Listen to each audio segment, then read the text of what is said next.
Hi good morning મિત્રો, કેમ છો બધા? મજામાં? તો અત્યારે સવારના વાગી ગયા છે 5 ને આપણે નીકળી ગયા છે ચાલવા માટે. અત્યારે તમે જુઓ કે આપણે થરાદ 4 રસ્તા બાજુ જઈ રહ્યા છીએ.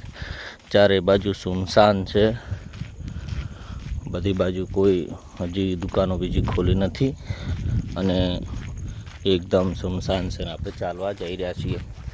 આપણે હવે 30 દિવસથી એક ધાર્યું ડેલી ચાલવાનું છે. કે બધા એવું કહે છે કે ચાલવાથી વેઇટ લોસ થાય છે, તો આપણે ચેક કરી જોઈએ કે કેમ થાય છે. આપણે કોઈ જીમ ચાલુ નથી કર્યું, ઘરે જ આપણે એક્સરસાઇઝ કરવાની. અને ડેલીનું અહીંથી મારા ઘરેથી સાંચોર ચોકડી 1.5 કિલોમીટર થાય, 1.5 જવાનું ને 1.5 આવવાનું, 3 કિલોમીટર ચાલવાનું આપણે. અને બીજું સામે છે સાંચોર ચોકડી પેલી દેખાય. અને બીજું કે આપણે ઘરે એક્સરસાઇઝ કરશું, કારણ કે આપણું વેઇટ વજન છે એ થોડું વધારે થઈ ગયું છે, લિમિટ ક્રોસ થઈ ગઈ છે. જેટલું મારી ઈચ્છા છે વજનની, મને કે આટલું વજન હોવું જોઈએ, એના કરતાં આપણું વજન વધી ગયું છે. તો હવે ચાલો આપણે જઈએ અને આપણે 4 રસ્તા જોઈએ કે સવારમાં 4 રસ્તા કેટલા ખુલ્યા હોય છે, કેવું હોય છે, આપણે જોઈએ. આ છે અમારા થરાદનું ગાય સર્કલ. તમે સવારનો નજારો જોઈ શકો છો. આ રસ્તો સાંચોર જશે, આ મીઠા બાબર જશે, આ વાવ સાઈડ જશે અને આપણે એડીસા બાજુ. હવે આપણે આનું ગોળ સર્કલ ફરી અને પેલી બાજુ નીકળી જઈશું. Good morning. અમારા આને હે હવેલા અમારું પેટ ઘટી જશે. હવે પેટ ઘટી જવાનું છે. હવે એક્સરસાઇઝ કરવાનું ચાલુ કર્યું ને આજથી. 75 કિલો વજન થઈ ગયું નક્ષુ પપ્પાનું, અને અમારા આ રહી 14 કિલોના. નક્ષુ પેટ કેટલું ઘટાડવાનું પપ્પાને? હવે કેટલા પેક બનાવવાના હે? કેટલા પેક બનાવવાના? 6 પેક હે?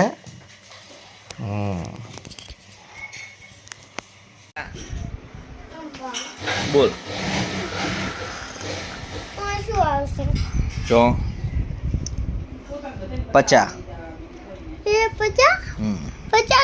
પોચડે મીંડું અને મીંડું કલર તમે શાળામાં બધાને બતાવવા લઈ જવા હે?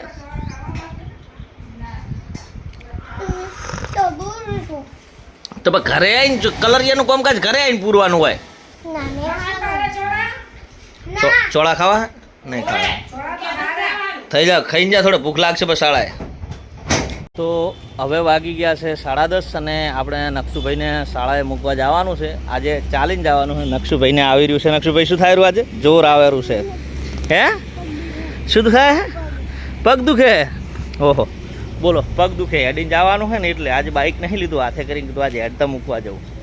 એટલે પોતાને આજ પગ દુખવા આવી ગયા. હવે બોલો, તરસે લાગી જઈએ હજી તો થોડું હેડીને આવ્યા હે નક્ષુ?